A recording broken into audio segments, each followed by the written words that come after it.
Okay, who are the mysterious people of ancient Arabia? Yeah, we're into the wonderful Ethiopians of the Ancient Cushite Empire. We're bundling some chapters together. This is, I think, chapters 11 through 13.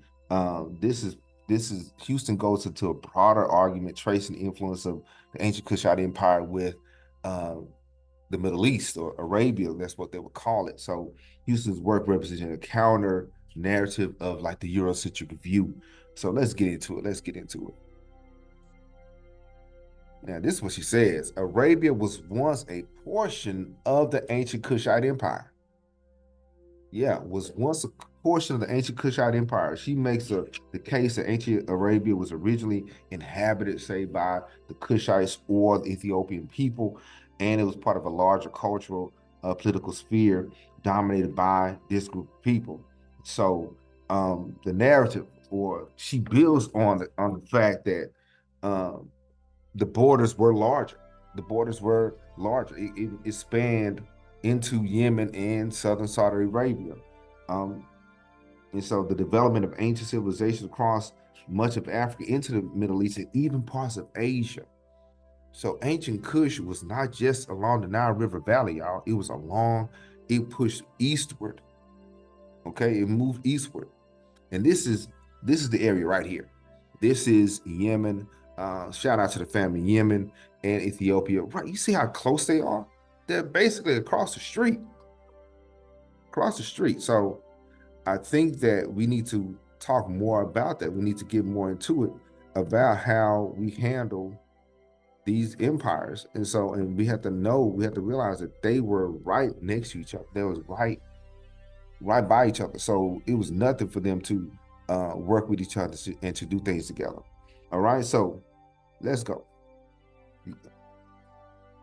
Now, Kush and Arabia. Kush and Arabia, the history of Arabia needs to be rewritten. That's the bottom line. It needs to be redone, rehashed, or however you want to say it.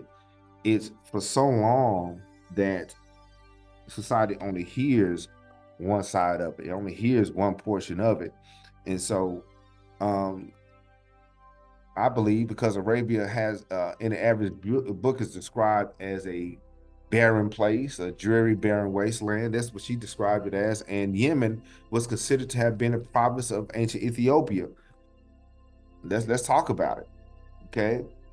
And so we have to realize that these facts have to be told. This information has to be shared. So she emphasized that in the book, she emphasized that Kushite influence extended deeply into Arabia. She identifies various ancient Arabian tribes and cities, arguing that their origins can be traced back to the Kushites. She wasn't lying. Where is there any original people in Yemen pre-Ethiopia, before Ethiopia? All right. Now, she of course challenges the prevailing historical narrative that have placed origins in the Arabian civilization solely with the Semitic people. And we're going to go into further into detail about that. The ancient inhabitants of Arabia Petrae were the Anuak people of ancient Kemet. Yeah. And there is some similarity between Semitic and Arabian and Kushite Ethiopia, even in language. Even the language between the Yemen and Ethiopia are very similar. I think somebody asked me about the linguistics of I forgot what they was talking about. They asked me about the language connection uh, between um, the various groups of people along the Nile Valley. Their languages are very similar, y'all. I think they was trying to separate, Egypt as well as the southern part of Sudan and many others, but the languages are very similar. Houston makes a case that the ancient Arabia was originally inhabited by Kushite or Ethiopian races and was part of a larger cultural and political sphere dominated by Africans. Africans were everywhere, okay? And the Kushites were the original Arabians and dwelt there before Abraham came to Canaan. Okay, and that's page 113. Just a side note, when Moses left Egypt for the first time. When he left biblically, for those who are in the Bible and things like that, the priest of Midian was already there. All right. And so they lived in Arabia without mingling until Ishmael, the son of Hagar, settled among them. That's a fact. Okay, there were African people in Arabia before Moses, before Abraham, Isaac, and Jacob. They was already there. Okay, I don't want to go off the beaten path or further into things, but we have to realize that Africa has been around for eons before a lot of the established norms that we have today. All right, so we have to realize that there are some cultural and religious similarities between these groups that lasted for a long time before Ishmael, before many others. Let's continue. Now, the Sabian Kingdom. This was new to me. The Sabian group of people. I never heard of these people. For real, y'all. I never heard of them. It's pretty cool. You learn something new every day. And so one of the key focuses in these chapters is the Sabian civilization, which is based in what is today Yemen. Man, they got their own language and written and text and architecture and everything. Okay, it's located in Yemen, founded the Kingdom of Sheba. Well, Yemen, the people of Yemen, the Sabian Kingdom founded the Kingdom of Sheba, often considered to be a Semitic people. They have strong Kushite roots, or at least they were heavily influenced by the Kushite culture. There is a natural connection. Between the Sabians to the large Ethiopian cultural sphere and contends that their advancement in trade, agriculture, architecture were derived from the Kushite people. They were right next door, y'all. They was right next to each other.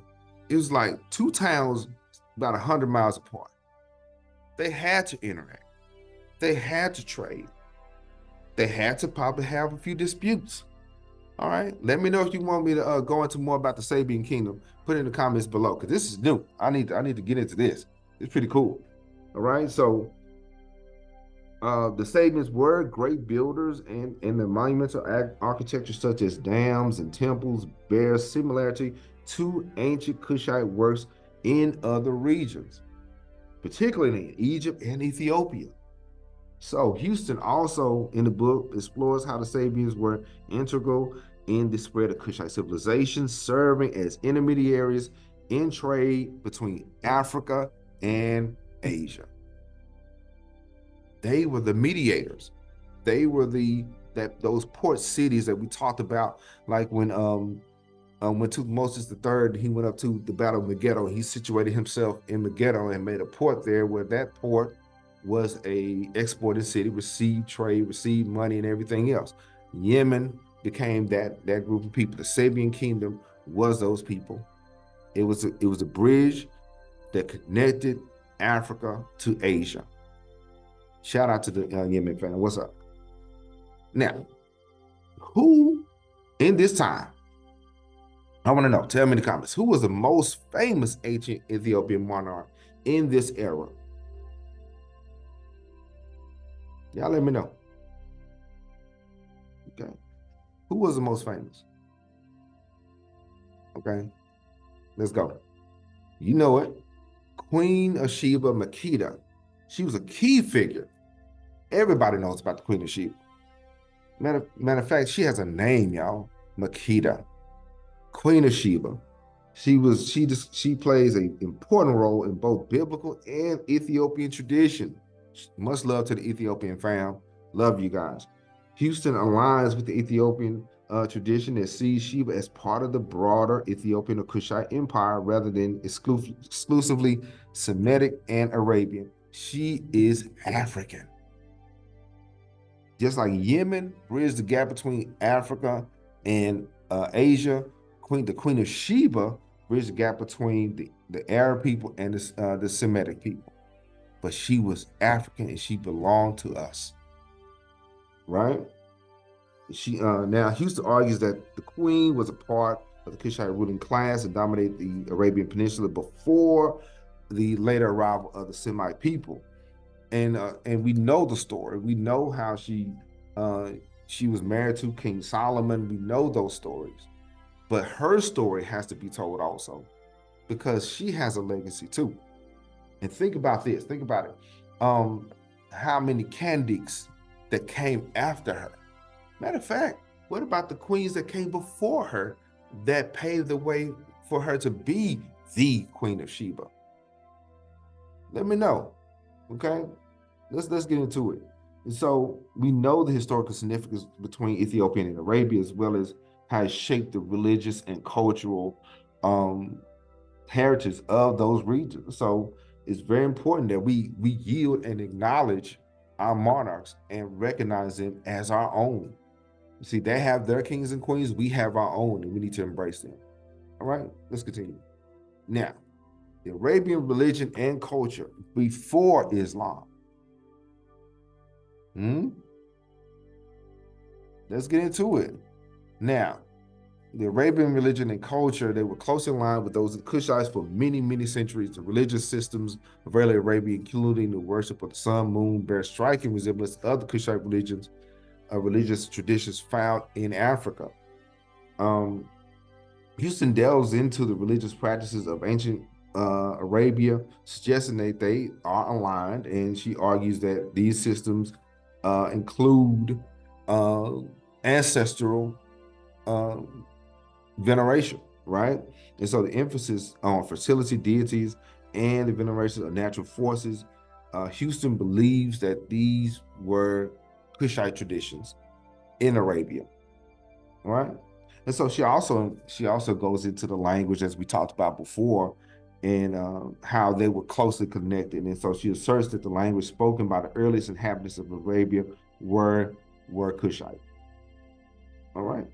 Now, the impact of Kushite and Arabian trade. There was trade between Arabia and other parts of the ancient world. As you can see, Yemen is right here at the southern part of the Arabian Desert, and Aksum or Ethiopia is right next door. You see how the trade route goes up and down the Nile Valley, and some goes eastward towards India, and then some goes westward towards the Bilal Sudan. Okay, these are trade routes long before Europe got here. Africa has always had some sort of trade, some sort of economic system going on. And so the role of the Kushite people in facilitating these commerce is essential. Yemen bridged the gap between Africa and Asia. The ancient trade routes that passed through Arabia connecting Africa, Asia, and Europe were, according to Houston, initially controlled by Kushite people. Yeah, Kushites control that. And of course, we talked about how later on in the Middle Ages, when Europe finally expanded and went into India, they found that there were some Moors out already there asking, "Where's your paperwork?" They were saying, "Hey, you're not on the list. Why are you here?" All right, check it out.